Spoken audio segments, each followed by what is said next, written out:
Tulsa, Oklahoma, the oil capital. Basically non-existent at 1900. We can see the population, a little over 1,000 people. Modern day, 500,000, just about, give or take. And they tell us, even on the Wikipedia page, about how the town itself was still a micro town in 1901. Until, of course, the whole oil boom. So reminding me a lot of cities like Edmonton, Canada, having a similar upbringing, let's say.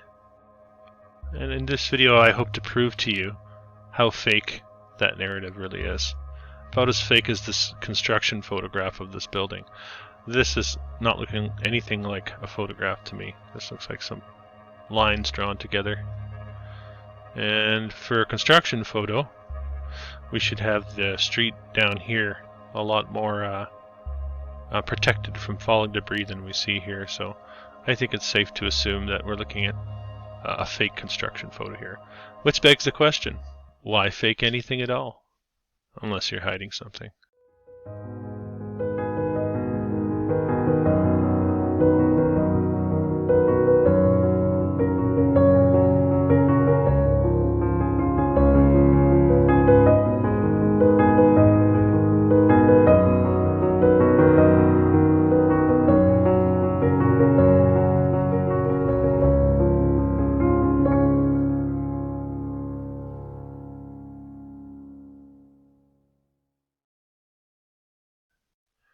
So we're being told that Tulsa grows from 1,300 people in 1900 to 72,000 people in 1920. In 20 years, you have a leap of 70,000 people. What goes on in a place that grows that fast? Yeah, there has to be some form of sprawl. There has to be sort of an incoherent mess. There's no time to plan anything. And as you look at these depictions of these old cities and towns, you can tell that they're laid out and planned really well, and these buildings are built right next to each other, almost like they're all part of the same plan. So we're really calling into question here in this video the backstory on Tulsa, Oklahoma. We look at photographs or postcards like this of churches built with domes and columns, and they'll tell us this is the 20s, maybe, right when it was going through that boom. The time period for all of these that were given here will be right in that area. And why for an oil boom town that basically had nobody here in 1900? So the Model T comes out not long after. Oil is struck, and you're still going to bring out the rail car narrative for a short while? Doesn't make sense. Doesn't make sense to me. The way I look at it is the infrastructure of an older civilization. There you have horse and buggy era, and you have, what, 7-story buildings in Tulsa? Is this to accommodate the incoming growth? These look old. These look well established. You tell me what you think. Oh, and of course, as I always like to say, if you're from the area or know anything about the area, please add your flavor in the comment section. No need to get defensive. Some people don't really appreciate looking into the past like I do on this channel. Not really trying to offend anybody. This is about gaining a deeper understanding of our past and then questioning the narrative, of course. So we don't approach history from a position of trust. We're skeptical about everything we've been told, and I think for good reason. Look at this building, McBurney building. A lot of these postcards, you're not going to find much else as far as visual evidence goes. At least I couldn't. But you can tell here the level of detail. This looking like some sort of, almost like a depiction of figurines or figures. Possibly, possibly not. But still, the level of decoration for such a... it's just ridiculous. Ridiculous to me. Doesn't make any sense. We have a couple structures like this one in Tulsa. This is the Exchange National Bank building. And they'll tell us this one was completed in 1928, started in 1916. But really not much for visual evidence as far as the construction process goes. and this looking like a mooring dock for some sort of air travel. In this research, we definitely speculate that we had a much more widespread and accessible mode of transportation through the air. Modern day, obviously, we lean so heavily on the airplane and helicopter situation to get around in the air, all relying heavily on what's termed fossil fuels. You could question that all you want, but air travel having to do with a much freer energy, our ability to explore and travel would have been a much more accessible venture. Here we have the majestic theater. Again, you have the ornate styling. Why, for such a young city, why did they, if we're going to believe the narrative, why did they have to jump back in time and use all this ornate styling? Not making sense. Nobody lived there in the 1800s. And why on earth would you build anything like this? So the assertion is that we're looking at a previous civilization that was hijacked or taken over, grafted upon, all these terms I've tried to use to explain what's gone on. I do like what Michelle Gibson told me in my interview with her. She has speculated and done a lot of research into the possibility that the Philadelphia experiment created some sort of time schism, and there was sort of a rewriting of the history as a result. So I think that's an interesting theory, and I'd like to pick her brain more on that theory.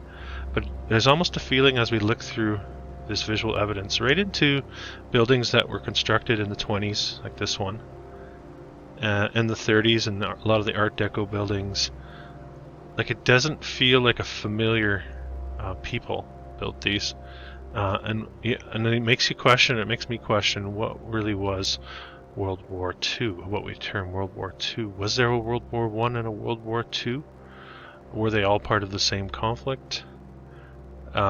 Is there a massive cover-up going on? Because we have to understand that how easily controlled our minds have been in the past, and sometimes it's often overlooked. We want to, and we do respect our ancestors and our grandparents who tell us their childhood stories.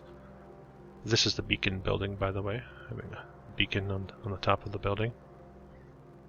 But we also have to understand the intense level of cultural brainwashing that they were under, especially with the advent of technology, or the introduction of technology into society.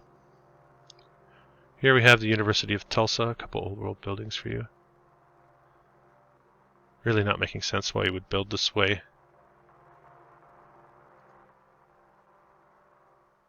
The interior of the Exchange National Bank we saw. So it's not just ornate stylings on the outside, but it's just incredible finish on the inside. But back to the level of brainwashing, of cultural brainwashing that would have gone on. Of course, you have anyone coming up through any sort of religious background that would be completely controlling your thought paradigm in this reality. You'd be born into it typically, and ritualistically serving that thought pattern, let's say. Really what it is boiling down to is ritual. They've used ritual itself to mind control us, the churches, and then into the technology having to do with, let's say, let's take it back to the radio. That would have controlled society. It would have sent shockwaves through society. The advent of the radio and then the radio broadcasts, literal mind control brainwashing is what it would be. And if you think of a modern day, I mean, we still have it. It's like a soup now, right? You can tune into different frequencies of streams of information. But if we turn the clocks back 100 years, from what we're told, all they really had was the radio, and everybody would sit around and listen to the singular broadcasts, and it would have been very easy. And then of course you had print media as well. So if the print media were controlled and the radio broadcasts were controlled, it really is not such a stretch to understand how this happened. And really it's just us waking up from from that slumber, let's say, and realizing that we have been under a spell. This is the Masonic mosque. We saw it earlier. So the need to build it like a mosque at this early period of time where the city apparently is experiencing ridiculously rapid growth, it just seems very odd to me. And then you have the clean streets. Very clean looking streets. I realize they're postcards, but they are depicting something not like a rushed city, but more so. There's the Exchange National Bank. We saw the interior of that earlier. More so something that was well established and well thought out. And these buildings would have taken a lot of time to construct and to bring to completion. A lot of time. So we really have to question the narrative, folks. That's really what it's all about. And the point of my videos is to bring you enough visuals and maybe some of my ideas to get you to a point where you're asking questions as well. This is the Boston Avenue Methodist Episcopal Church, I believe, built in 1929, and we're given a 2-year time window for this thing. And they're calling this ecclesiastical Art Deco architecture. That's the first I've heard of that. But the Art Deco styling you can see, and we've questioned a lot of styles, and the Art Deco really reaches into the 20s and 30s according to our historical narrative, and for many people it's very difficult to accept that the deception may be stretching that close to us in time, let's say. But I mean, to me it's starting to look like we're looking at almost like the final stages of that old civilization. Again, it takes me back to World War II and what actually happened in World War II, what really went on here. Was it really just a real, like a drastic change of our reality? I think that's obvious, either way you slice it. But it brings me back to something I hear people who either were born right after or lived through that era would always say, we don't talk about the war. So it has to make you think, really, what happened at that time period. Very interesting structure. Unique looking, for sure. And having the pipe organ on both sides as well.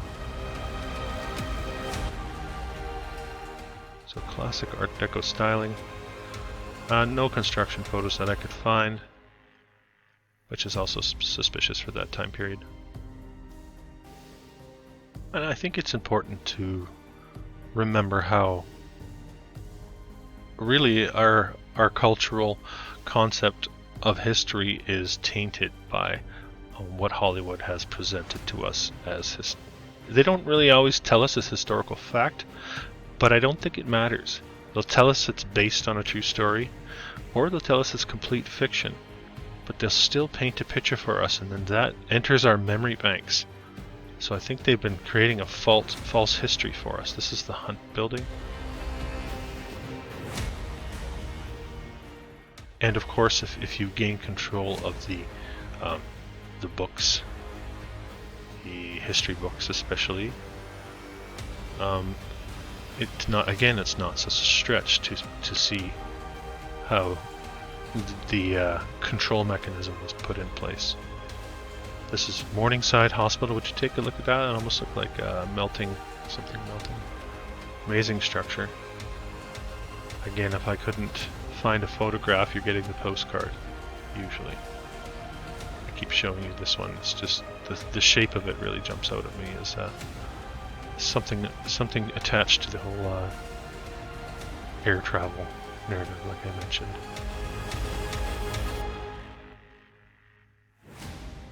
And really nothing, again, in the 1800s as far as city size is concerned.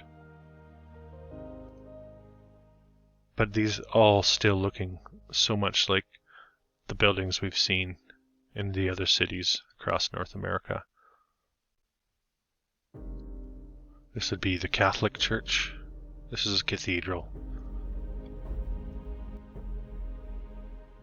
And we're being told it's built 1912 to 1927, of course, because that fits the Tulsa narrative.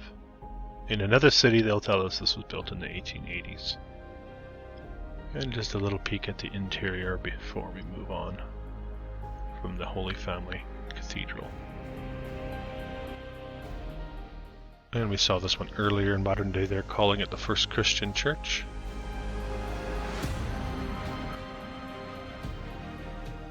And the first Methodist church.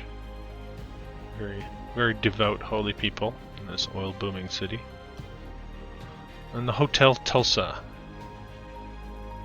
Looking like it's experienced some sort of mud flood. As we look down there, you can see the windows right at street level. And no doubt if you watch my videos, this is all looking very familiar. Even an opera house. Why? How old is that? They'll tell us 1901, 1905. I'm not even going to check. I'm just telling you that this is absolutely absurd. This is all old infrastructure. And they have a very, very thin backstory, a weak backstory to explain so much of it. Why would you have a high school with a dome in this very, very small city at that time period? This looking mudded over. You can see the lower foundation level here, the door level, and you can actually see the mud coming up over the windows on the left. So post-cataclysm, reclaiming the narrative, reclaiming the realm, and the narrative, of course, rewriting the narrative. Did the Philadelphia experiment induce the cataclysm? Or create some sort of rip in time? Let's explore those options, shall we, in the comment thread? Anything you want to add to that, please do. This is 1918. So this would be Tulsa with about 60,000 people living here and experiencing massive, rapid growth. And not looking that way, looking like it's a quaint city that's been around for quite some time, that has had some time to develop. Alright, the Mayo Hotel. And let's take a little bit of a closer look at this hotel, just so you get a feel for what it actually looks like. It looks like just like a big cube when I show you these photos, postcards, but when you see the front entry, you see the columns, and then the vastness of the building. You can see the brickwork and then the ornamental detail around these windows here, and then maybe you can begin to appreciate the amount of work that went into the construction of such a building. And then of course the interior lobby area, all sorts of columns and coffered ceilings, ticking all the boxes of what we consider to be the aesthetics of the old world. And we have the North Side School. I love the old brick walls here, rather large stones, and the basement windows. Why on earth would you build a basement for a very early time period when you just got to get a school up, because there's so many families moving to your city that you're in a rush to get them into these schools? Well, why on earth would you take the time to dig a basement and put a dome or a couple domes on top? There's no logic in it, folks. We've got to use our critical thinking abilities, shake off the dust and the cobwebs from the brainwashing, and really wrap our heads around what's going on here. The Phil Tower building. Beautiful structure. There it is early on. Looking like, hard to say, 40s maybe? Not sure. Art Deco styling, safe to say. And this is one of those buildings where they don't feel the need to give us any more information than just to tell us it was completed in 1928. So there we have that timeline again, the 20s. A lot of these buildings being attributed to having been built in the 20s. You'd think there'd be some sort of skyline shot or panel shot of Tulsa and the amount of construction that was going on at the time. How many cranes were in operation? Right? Were they rudimentary cranes, or were they as modern as you could possibly get for the time? You'd think there'd be somebody who would want to capture the rapid growth of Tulsa in the 20s. But nay. Built in 1928. And of course, when they built this, it may look beautiful on the outside, but it didn't really have time to do any sort of fancy finishing. So it was just really flat, white walls, flat stock trim. Oh, never mind. This is the elevator lobby in the Phil Tower Hotel. Built in 1928 in Tulsa, Oklahoma. What do you think? Drink that in, folks. Drink that in, and for the ones who still like to uphold the historical narrative, how are you going to explain this? Are you still buying it after seeing that? Come on. Here we have the tower portion. This is none of this is cheap material at all. None of this is just slapped on. This has been built to stand the test of time. Really beautiful structure. How much effort went into making this light fixture? How was it made? Was it quickly and cheaply made? And there again you have the rosette coffering. The hypothesis has been that it's an energy collection system. Even the light coming down off of that same look. There's no deviation from where the light is to the surrounding area. Amazing. And here they're just letting us know that they stole these buildings. Big thumbs up, say, yep, we stole it, and we're laughing in your faces, and we're going to put our little statues on these buildings. And we're going to make you think that we built them at a completely different time period and that the world is completely different than what it actually is. We have been deceived, folks. But time's up on the deception. And here we are. Post office with columns. Some sort of energy storage device. Reminding me of a microchip. Like so many other post offices. And here we have the fallout from the Tulsa race massacre. And just briefly going to cover that. In the early 20th century, we're told, very, very wealthy, they called it Black Wall Street, one of the most prosperous black communities in the States at the time, was the site of the race massacre, single worst incident of racial violence in American history. I won't get into the details. You can read further if you want. It says over 1,200 residences were destroyed by fire. And here we look at the physical damage. Does this look like the result of a race riot? Or a race massacre, sorry? Does that make any sense at all? Deceived. We've been deceived. There's that South Boston building again. Coming to the end of the file here. What's your take on Tulsa, folks? Is it does everything meet the criteria for the given historical narrative, or do we have problems here? Is there a major problem here with the historical narrative? Once we look into it, does the entire story just fall apart? Let me know what you think in the comments. Like I always say, appreciate you watching. Don't forget to like and sub. I've got more content coming. I enjoy making these videos for you, so thanks for watching.